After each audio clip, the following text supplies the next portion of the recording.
lot of potential, but how is it going to mesh together? So with that said, it looks like Game 1 has officially started. So, Tralfamador, you ready to do this? I'm more than ready. Oh, wow. We are ready to go here. Hopefully you guys are ready. Game number 1 here in this best of 3. A lot is on the line. Let's go ahead and jump into the action. Of course, we got Calm, a.k.a. Panty, listed on the Legion side, and then Pikachu going to be on the Hellborn side. So there's those rosters that we were talking about there for any confusion that you guys had. The blind ban phase, of course, happening. We got Ophelia and Tundra taken care of by Panty listed, and then Tremble and Fade, actually. Blind ban here by Pikachu, but you do look at, as we said, Keizu over there specifically, and it makes that Tremble ban maybe a little bit more recognizable as to why it would have happened here, Trev. Yeah, he's getting a lot of respect with that Tremble ban. I've seen it banned against him for many matches, actually. And it's kind of funny because while I think Tremble is strong, he's not nearly as strong as he once was. The nerf to his pet specifically really toned down the amount of damage and the amount of CC he can do in team fights, just because the slow on it before was so much. And wow, they were really rushing through these locks. Let's go through those really quickly. We've got Tempest, Polywog Priest, Aluna, Keeper of the Forest, and now there's that Draconis locked. Yep. That's always got to be a little bit scary when you see a Draconis locked, because there's a very, very good chance it is going to get stolen out of that lock pool. And you got to think that with let's see who is first pick here. It is Calm, or Panty listed. Yeah. So that's got to be scary. So you got to be ready to maybe counter that with some other kind of hard carry yourself. There's still Dark Lady, there's still Magebane, there's still Silhouette, and Magebane also, his effectiveness seems to go up quite a lot when Fade is banned, which he is. Yeah, it's of course seeing that there, specifically that Draconis. I think that is very scary. You do see Monkey King actually as the final lock here even, coming out from our Hellborn team. And again, as you somewhat mentioned there when we were going into the game, Swindlemelons, he's the captain here in this case for Pikachu, and then Sender, of course, the captain even for Panty listed. So that's also worth mentioning. We've got Sender versus Swindle here as far as the captain matchups go. But seeing that Monkey King final lock, and I don't know if one of these two teams maybe have a good amount of history playing that hero, but he's one of those that every now and then, and specifically Clan Milk, I know is a great one, an example that stands out. But other than that, he doesn't seem like too popular of a hero on the competitive scene at least. So we'll see if he's maybe kind of picked up as a curveball or just simply left out as one of the two heroes that is. Nymphora and Pebbles are banned right away here in the banning phase, though, so not going to see either one of those here. Yeah, I think the Nymphora ban specifically is a big one. And there's the Jerizaiya. Sender wants to ban all that cheese. The Nymphora and Jerizaiya, so hard to deal with if played correctly. They really are. Nymphora just constantly makes people so scared to farm no matter what, no matter where they are, with that teleportability. And then Jerizaiya is very, very easy to play him. You simply sit behind your team and then you just heal when needed. You don't even really need that many items, so it's a very easy hero to play, and it provides so much for team fights. Yeah. Bubbles is the next thing to be banned. Bubbles is a hero that I feel like should get banned a lot more than he does for how often he's picked up, He seems to be picked up so frequently and played in that suicide role, and it seems like he always succeeds. I mean, it always seems like Bubbles is the playmaker for most teams when he's picked up. But at the same time, I don't see him banned as frequently as he is getting picked. Yeah. So good ban right there coming out from Swindlemelons. Well, on that note, a lot of the time is, he is one of those really, and it's unfortunate we don't have stats like this to kind of look at, but I wouldn't be surprised if he's one of the most locked heroes, honestly, in the game. He's just one of those heroes that is he's not powerful enough to be a blind ban, blind ban initially, but he is powerful enough to be locked right away in that lock stage. But yeah, banned here, as you mentioned. Legionnaire actually banned as well, coming out from Sender over there on a Panty list, and then Moraxis is the final ban. But I guess that's a little bit of respect to Lightning over there, aka Z-Freak, over there on Pikachu's side here. Well, the change that happened in the last patch, there was a change that couriers can no longer not only block ancient creeps. Wow. But no neutral creeps at all can be blocked from the courier. Up, yeah. And that's actually a big deal when you're playing a jungler like Warbeast, like Legionnaire specifically, because it's very, very easy to counter him early on just by simply using your courier and sitting it there in the easy camps. And that's crucial. I mean, a hero like that farms well in the jungle has to do well early, in my opinion, to really be effective in a very high level of play. And if you can stop that, now there's no way to counter that unless you actually physically ward it, or if you have some other mechanic like an Engineer Mine or an Emerald Warden Trap. So that definitely is an indirect buff to heroes like Legionnaire and Warbeast. Yeah, Yeah, that's actually a very good point to bring. I don't even know if we've really touched on that yet, since it did happen on Friday. Unfortunately, we haven't had a lot of casts by any means, but Yeah. And really quickly, it's also an indirect buff to heroes like Draconis, Yeah. who really love to farm those triple stack Ancients or what have you. Yeah. So that's just one thing to think about. It is. It is definitely a big deal. Of course, with that strategy happening, it's sure enough, specifically from Swindle Mullins and his crew in the DreamHoN Summer Championships. I believe it was Fine, was the one found out to be doing it. But anyways, it's kind of one of those situations where it's like, yeah, that was really annoying to deal with, and it seems like, seeing that change it's for the majority seem to be liked by a lot of the competitors. I don't know exactly, but I would think so. But anyways, the picks advancing on here. We have the first pick, Glacius, coming out from Calm over here, and then Wretched Hag and Armadon are the follow-up picks, actually, from Pikachu. And that's, a little bit different, actually, as far as the start goes here in a regular picking phase. Yeah, I don't really know. I don't really understand the Wretched Hag pickup, especially with the Glacius so early picked up. I love the Glacius first pick, by the way. I think Glacius, it's a hero that I feel like will never, ever die. It's so strong. Both Glacius and Luna have their pros and cons as far as, picking up this hero in that situation or whatever. But Glacius is very, very good, actually, against Wretched Hag. That leveled up Ice Imprisonment makes it very, very difficult for Wretched Hag to get away if you do get the jump on him. So I don't really understand that Wretched Hag pick. Armadon, that hero was very, very strong.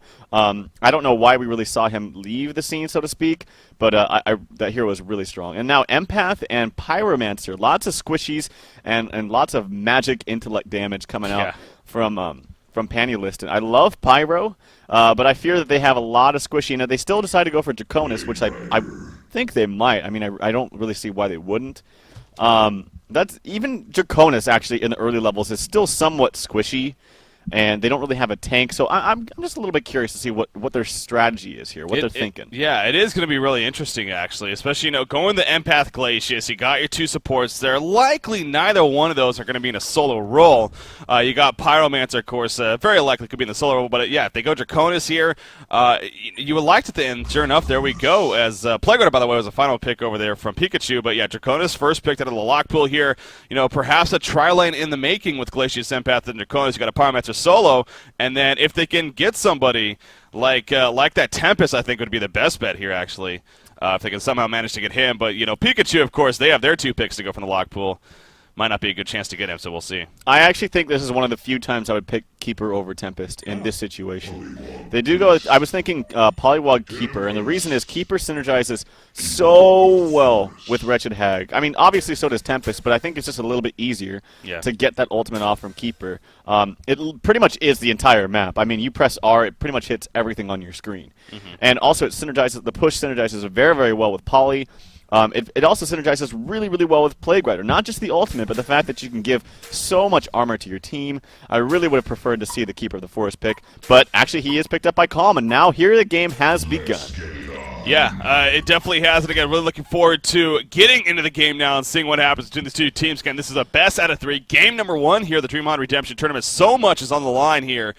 Panty Listed specifically, though, they not only need to win, but they will definitely need a 2-0 victory, actually, to have a chance of moving on. So it's a big time. It starts with this first game right here between Pikachu. Now, I was looking at the lineup, and looking at how they kind of set things up. Fine, it ends up being on Keeper of the Forest. You had Pablo McDad on Empath, so I was wondering if we're actually going to see a Suicide Empath and then a Keeper of the Forest lane, but no, it indeed is going to be, or Keeper of the Forest jungle, excuse me, but it is going to be a Keeper of the Forest lane. He is headed towards the top, at least that's what it looks like for now, and possibly going to see that tri-lane being ran here with Draconis, Glacius, and Empath, actually. So, that was the kind of question mark, but we have seen this before.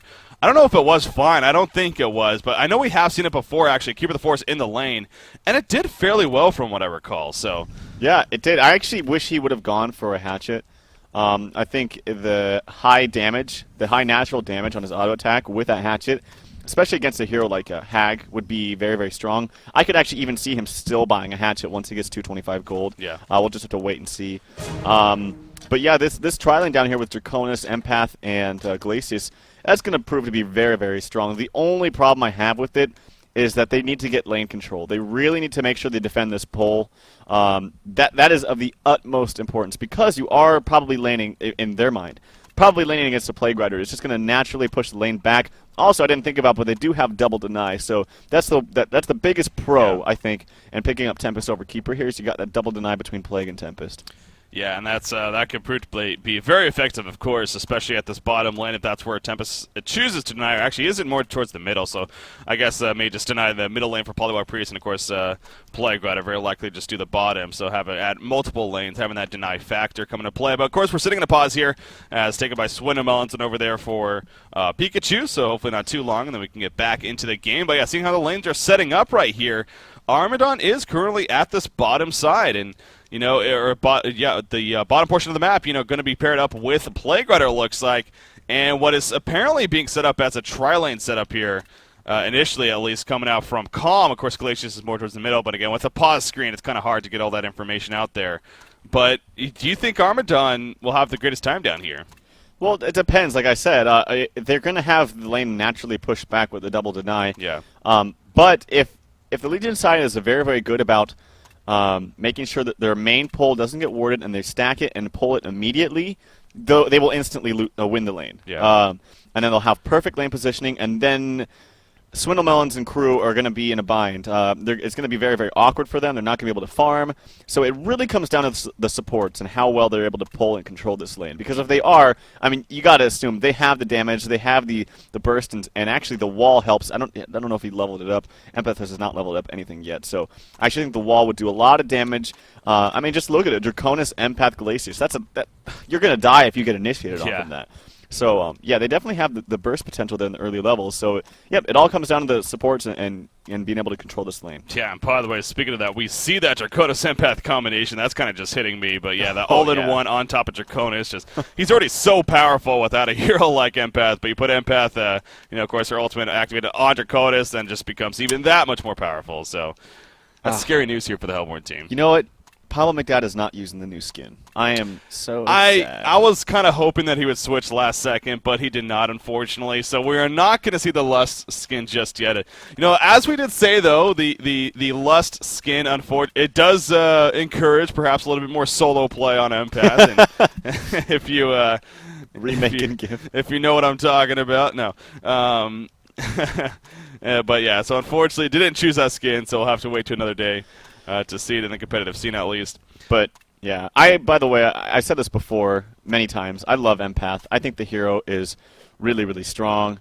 It's just the whole idea that you can still jump into someone else, and it's a support hero that is not susceptible, no longer to any kind of spells, AoE, or anything, because she's in a host. And if that host has it has Shrunken Head and just very, very tanky, it makes it so easy. There's less things to target if you're the opposing team. Yeah. So the concept of having an empath on your team is just so powerful. I love it. Yeah, you're so right. I mean, not only does it buff the person that she's inside, but it keeps her alive in times as well. So yeah, it's such a powerful tool to have now. Obviously, coming out of the pause here now, and it looks like Plague Rider may be overstepping his boundaries just a little bit. We're going to see the wall come out from Empath, and yes, he has it. He did level it up. Now pause is going to come out right here from Pikachu. The wall not the greatest though, and Plague Rider may be able to skirt away. Dragonfire stun is ready to go on Pyromancer. I don't think they're going to get this kill though. As you see, Pook just it's just unfortunate we had another pause there, but yeah, the wall wasn't the greatest placement. Unfortunately, it's just Pablo McDowell wasn't quick enough there. Yeah, that's just really, really unfortunate. That would have been a for sure kill. Plague, look at how much. I think Plague's taken maybe 3 auto attacks. The 4th one's in the air. Yeah. And look how much damage he's already taken. That's unfortunate. But nonetheless, they don't. The biggest issue is that they did defend this pull. It did not get warded yet from Plague, and that's really the biggest thing here. Yeah. So in that regard, they succeeded. And at the same time, Keeper of the Forest does get the pull or the ward off. Not really the biggest deal because they are up against a solo hag, and when you're solo versus solo like that, you're not really going to be doing much pulling. Yeah. So that's not the biggest deal in the world. But yeah, I am really curious. Actually, we haven't talked about it too much. But the Keeper of the Forest versus the I was going to bring that up. The hag lane, up here. That should be really, really interesting. I think actually, I don't know. I feel like it could go both ways. I think if Fine gets his levels and he gets that natural regen with the Nature Surveil and the armor, he can just sit there and just attack creeps and CS all day. But if Hag is very, very aggressive, levels up Haunt early on, like say Hag is level 3, has it level 2 Haunt, and just constantly pounding in auto attacks, I think he actually could do just fine. Yeah. Well, we'll see. Of course, that is who is the matchup? Fine versus Book here. In the Wretched Hag versus the Keeper of the Forest. Dragonfire Stone even missed, actually. They went for a Dragonfire Stone on the Plague Rider. I saw the animation, and unfortunately, it looked like it missed, actually. Maybe it did. Okay, so yeah, it did miss. Anyways, as we were saying, probably wouldn't have been a kill, just they missed out on their opportunity. Look at this, though. Glacius starting in the middle lane, actually. So it's not even going to be a tri-lane at bottom to start here for Calm. Now, it's still going to be a 2 versus 1, at least initially. Plague Rider is making his way down there, but he was sitting on half life, so kind of getting some regen, and he's going to fall back and do the Extinguish here. But what do you make of this start here from Calm, sending the Glacius mid right away? I think it's fine. Actually, fine is top lane. I think it's good, because it's always really kind of iffy when you have a tri-lane against a dual lane when the dual lane has a deny in it. You're just going to get so gimped on experience. Yeah. So I think that's just okay. If Glacius wants to roam by checking a room, maybe getting a haste and then coming to gank, that's optimal. One of the things I did want to point out, though, is actually there was no deny that took place, or they didn't get the double deny. I think they actually spread it out with the deny mid and the deny bottom. Yeah. So that's kind of an interesting thing. Nonetheless, look at that. They already have lane control, the double archer.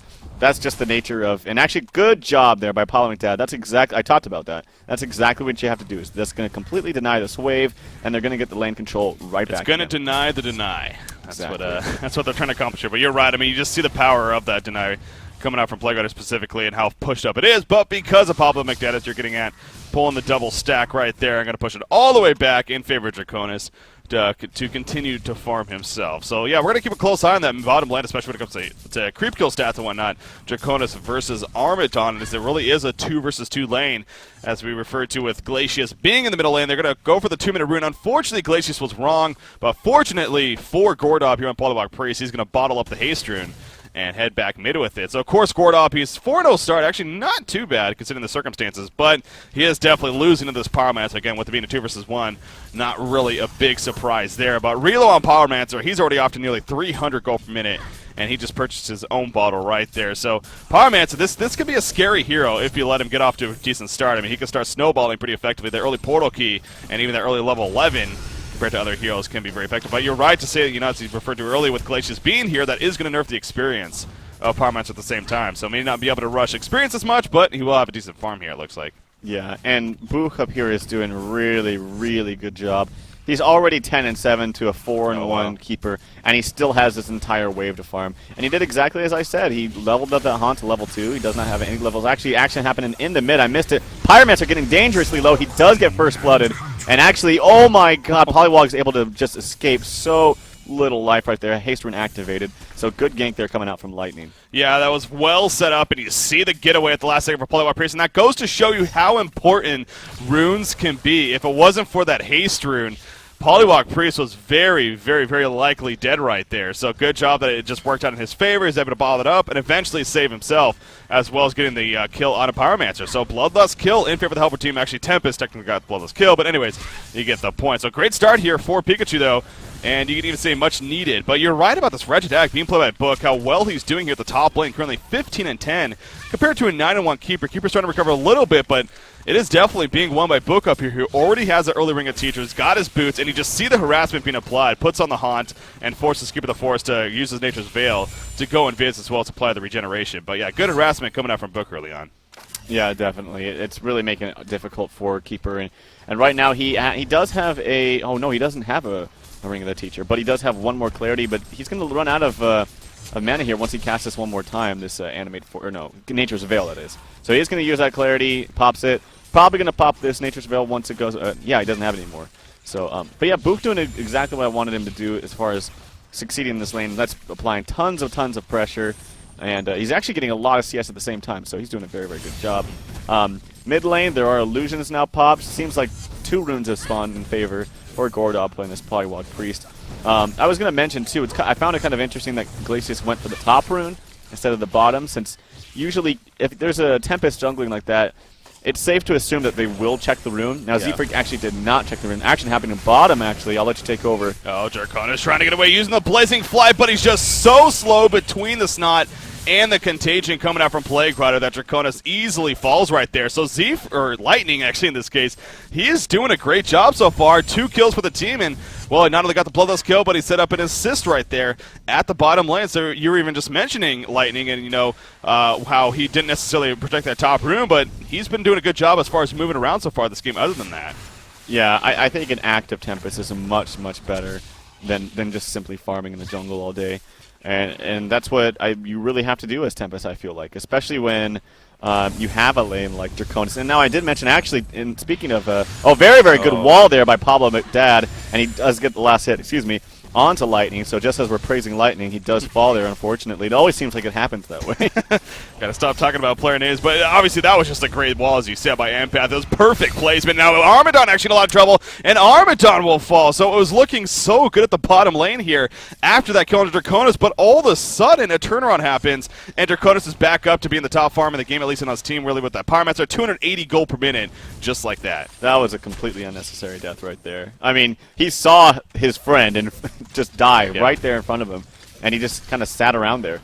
Did I just... Okay, I always love it when players accidentally buy items, because I just saw Hag pick up a Hungry Spirit. I was like, what the? The Whispering Helm build on Wretched Hag. Speaking of Hag, actually jumping in right here on the Keeper of the Forest, puts the Hunt out. Now there's no trees nearby for the Nature's Field. There's a Revelation down anyways, and yes, it's going to be enough for the kill. Great jump right there happening at the top lane. Meanwhile, at the bottom lane, there's also a kill on an Armadon actually happening once again, though, as Draconis, actually in this case, Pablo McDad got credit for the kill, but Glacius, Empath, and Draconis all here to set that up, so good signs for both teams in that case. A big tower push is going to come of this with that Keeper of the Forest kill, though.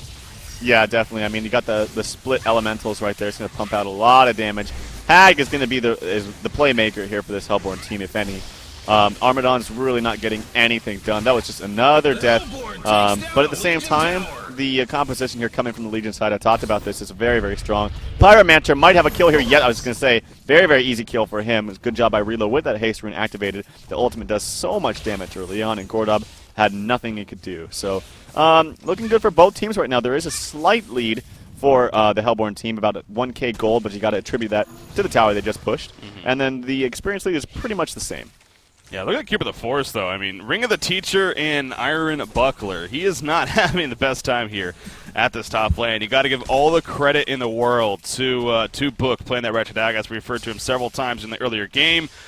He's been doing a fantastic job for his team and for his personal success. And speaking of that, he's farming 340 gold per minute himself. So obviously that tower push helping, but he's already got Steam Boots and that Ring of the Teacher. He's level 7. So yeah, Wretched Hag doing a great job here for the Hellborn team, and so is Tempest, as we talked about earlier as well, being played by Lightning here. He is farming the top farm of the game, actually, 350 gold per minute. He's got his Ring of the Sorcery and his little red booties on top of that. So those are the good signs for Pikachu over here.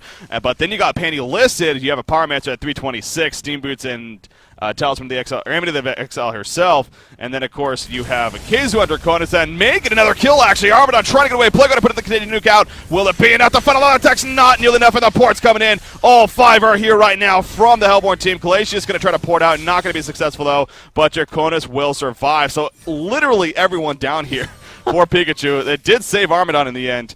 And they're going to be able to push out of this, I guess. Yeah, that's a lot of ports. Now they are bottom. They're going to get a tower out of it as well. So that pretty much makes it worth it. I really do feel like, though, right when they saw all those people there and they saw the health of Armadon, that the Legion team could have just been like, hey, let's defend this push. Let's see what we can do. But they had to do it very, very fast, and they didn't do it fast enough. So they smartly are going to just concede that tower. Yeah, there's no way. And that goes to actually talking about this Hellborn team, though, the push presence that they have.